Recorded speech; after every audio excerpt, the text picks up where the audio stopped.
Hi everybody, I'm Cheryl Kahn, and this is your West Palm Beach. We now have a new police chief in our city.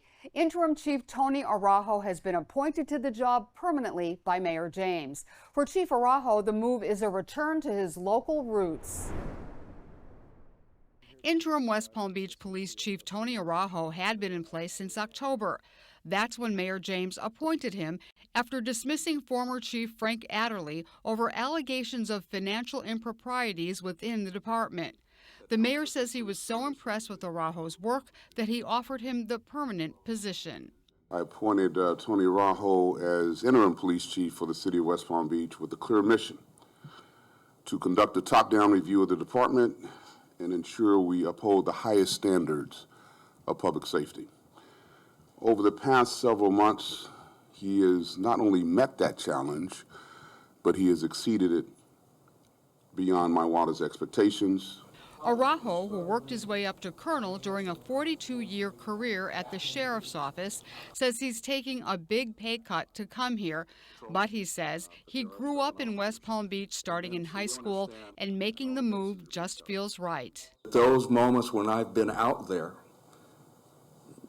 having memories pop back, meeting the constituency, the residents. I've gone to neighborhood meetings where people say, "Tony, is that you?" "Yeah, it's me, Angela." The 65-year-old Araujo says he's not even close to being ready to retire, and he's excited about continuing his career right here in West Palm Beach. Part of the excitement in our city revolves around new development, as well as preserving the rich culture and background of places like the historic Northwest. Two prime examples, the Sunset Lounge and Heart and Soul Park.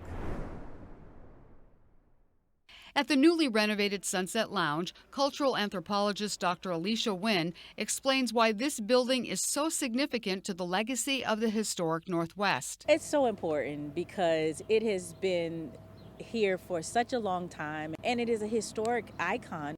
During segregation in the Jim Crow South of the 40s, 50s, and 60s, a who's who of African-American artists played here, from Ella Fitzgerald and Duke Ellington to James Brown. Oh my God, I got to see James Brown. Sam Cooke, Ray Charles, James Brown, Fats Domino, they were all here. It's also an important part of many local families' histories, including Dr. Nguyen's. She grew up around here, and her mother not only attended concerts at the Sunset, but also had her debutante cotillion right here. Our names were called individually, Alice, Frederick. It's a familiar story for many area residents, and seeing this place takes them back. We would come down here to the Sunset on a Saturday night. We would dance. We would have a good time. When Mom would go to work, she didn't know I would get dressed and come to the Sunset. Except for a few special events, the Sunset Lounge has not reopened for business yet, but the music-themed Heart and Soul Park right across the street, with artwork that pays tribute to the artists who play the Sunset, as well as some local heroes, is already living up to its name. The backdrop for events like this holiday festival. Make some noise right now! It's also a fun place for kids to play built-in musical instruments. And the centerpiece of the park, this intriguing sculpture by Nikisha Durrett. There is a quote of Duke Ellington that really resonates with me, where he's talking about the air shaft of Harlan Tenement is like a loudspeaker. And if you were to put your ear up to a loudspeaker, if it were here in front of the Sunset Lounge, what are some of the voices that you would hear from the ancestral past? All of this helping to keep the legacy of the historic Northwest alive. And just to our north, the Florida Highwaymen left their mark on the art world. But it was not without a struggle, as the 26 African-American artists battled racism during the Jim Crow era in the South. R.L. Lewis is one of 5 surviving Florida Highwaymen, a group of African-American artists who, during the years of segregation in the South, sold their paintings by the side of the road because they weren't allowed to do so in white-owned galleries. Guys used to go up and down the highways and byways and sell their wares, their pieces, and the people gravitate to this stuff. Now in his 80s, Lewis has his own art gallery in Cocoa, where he grew up.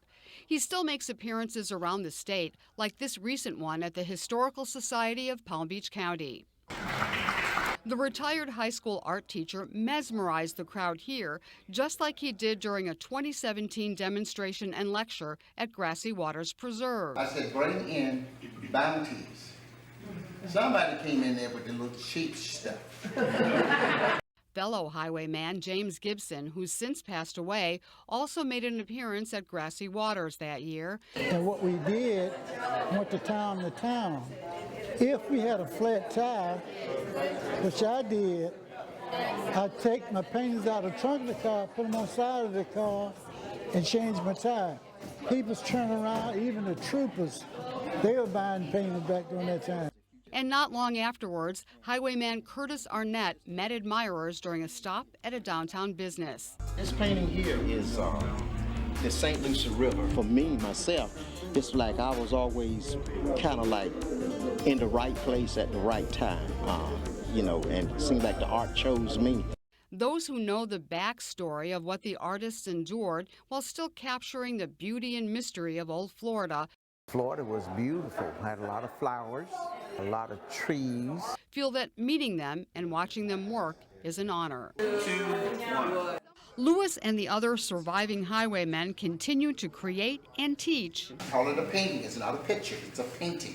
And contribute to the legacy of the Florida highwaymen, including one woman, which will live on forever in paintings like these.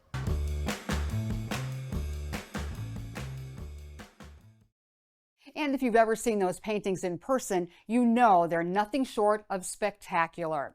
Now, if you and your kids are into music, you might want to check out a weekly class offered by Rhythm and Hues Enrichment Center at Mandel Public Library. When Miss Dolly sings, the kids in this class snap to attention. Beep, beep, beep, the horn on the bus go beep, beep, beep, all through the town. Miss Dolly, also known as Dorothy Romano, is head of the music department at Rhythm and Hues Enrichment Center. She teaches classes like this one at the center and here at Mandel Public Library. The kids are getting early onset music child learning, and so they are able to just be able to explore music in an open and creative way to where it's not so much pressure, getting them to have fun with it. And when she says early, she means it. Students can start as toddlers with some newborn babies along for the ride. I'm Zach, and I have Xander and Zoe. Zoe's right here. They're crazy kids, so they are active, but they get to use a little instrument, so they like that. She loves the class. I mean, she's 2 months old. She's been coming her whole life. During the class, kids learn how to sing on key and keep the beat.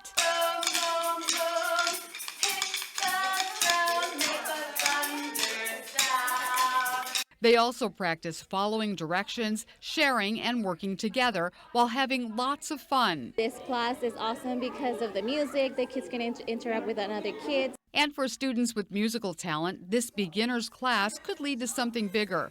Romano's own 10-year-old daughter, Melody, used to go to the class.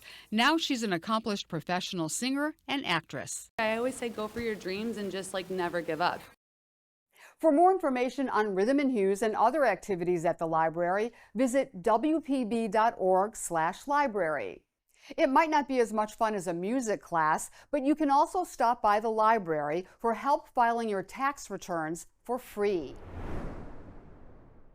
William French is getting an early start on his tax returns, and he's doing it with the help of a free service in this small room at Mandel Public Library. You know how much it costs to get your taxes done from some agencies and individuals. It's definitely a ease on the pocket. The volunteers who fill out the forms for taxpayers like William are participating in a program aimed at making this dreaded annual task a little easier. All of our volunteers are provided by the United Way, and the training is provided by the Internal Revenue Service. So we're all trained in official tax law. So to come in here and have your taxes done for free by knowledgeable volunteers is really the best way to go. People who come in for assistance can have their taxes filed electronically or via snail mail. Either way, it's a big relief for those who'd rather be doing pretty much anything else than figuring out their taxes. It's very convenient, it's very financially saving, and the people are very, very pleasant and helpful. The service is open to taxpayers who earned up to $76,000 last year and will be available on a first-come, first-served basis. You can find out more by visiting taxesfiledfree.org or you can call 211. And once you're done with that, we hope you'll take the time to enjoy all the fun things there are to do in your West Palm Beach. I'm Cheryl Kahn. See you next time.